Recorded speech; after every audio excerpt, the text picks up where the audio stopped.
Je 5:30 ráno, na letisku Košice už máme za sebou 2 odlety a ďalších 18 ešte čaká. Letisko Košice vybaví v priemere denne počas čártrovej sezóny okolo 4000 dovolenkárov a v roku 2024 sme dokázali prepísať históriu. 739 010 vybavených cestujúcich. Napriek tomu, že sme menším regionálnym letiskom, darí sa nám prekonávať rekordy.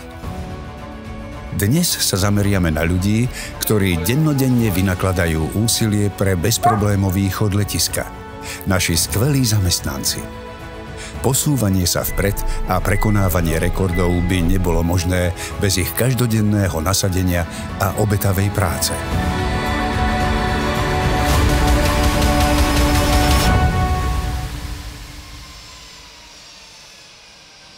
Na letisku sa staráme o to, aby od nás všetky lietadlá úspešne odleteli. Pred odletom je v prípade potreby doplnené palivo, čo zabezpečujú naši plniči. Plnenie lietadiel funguje trochu inak ako tankovanie na pumpe. Je potrebné dodržiavať viacero bezpečnostných aj prevádzkových pravidiel.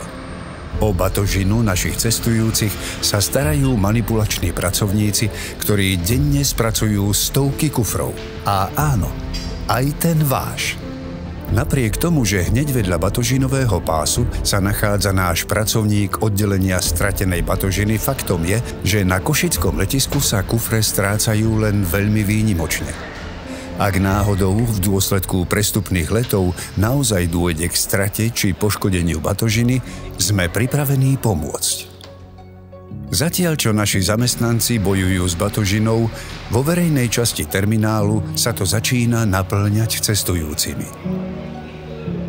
Práve teraz na obraze vidíte našu pracovníčku ticketingu.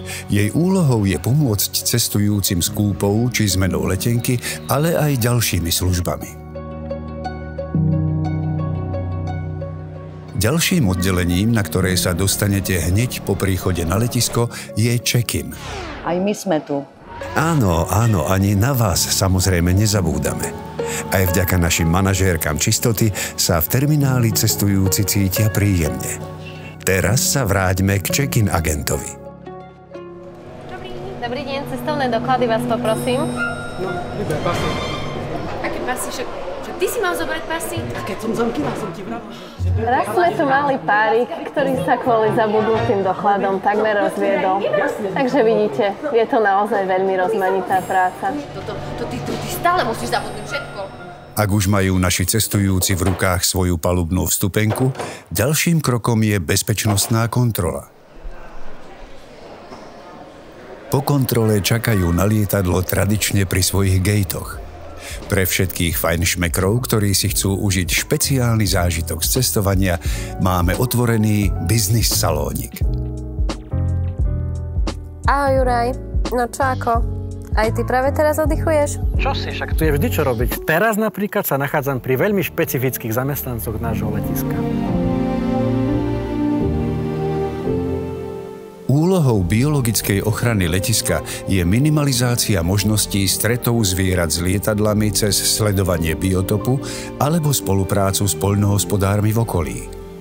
Letisko zamestnáva dokonca aj 2 sokolov, ktorí plašia a lovia drobné vtáctvo. K ochrane letiska prispievajú aj ďalší naši kolegovia, napríklad pracovníci bezpečnostnej ochrany. Bohužiaľ, nemáme veľa ich záberov pri práci, lebo sú to skutočne drsní chlapi.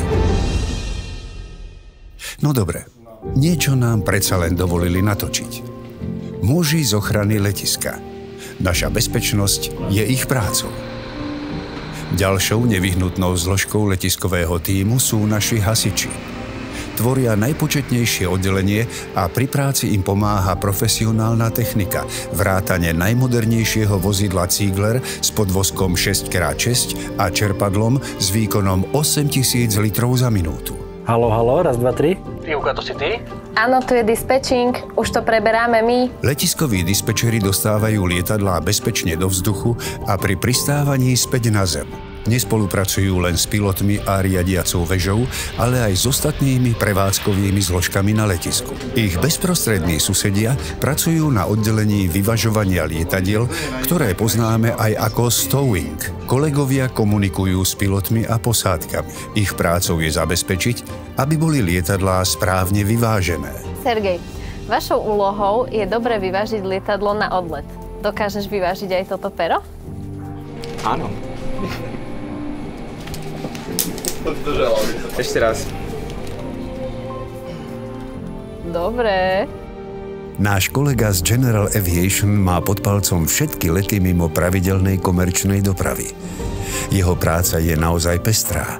Jeden moment komunikuje s posádkou lietadla a v zápätí rieši logistiku ďalšieho príletu.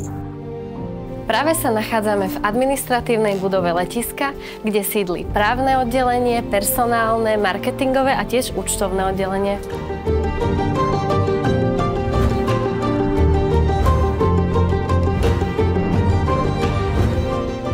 V letiskovom tíme nemôže chýbať ani interný pracovník IT, ktorý má pod palcom bezpečnosť letiska aj vo virtuálnom svete. Na vybavovacej ploche sa neudeje nič bez toho, aby o tom nevedel vedúci leteckej prevádzky. Ešte pár drobností na záver, ktoré sú nevyhnutné pre správny chod letiska. Títo sympatiáci sú naši pracovníci údržby, ktorí sa starajú nielen o poriadok, ale aj o všetky potrebné opravy a údržbu na letisku.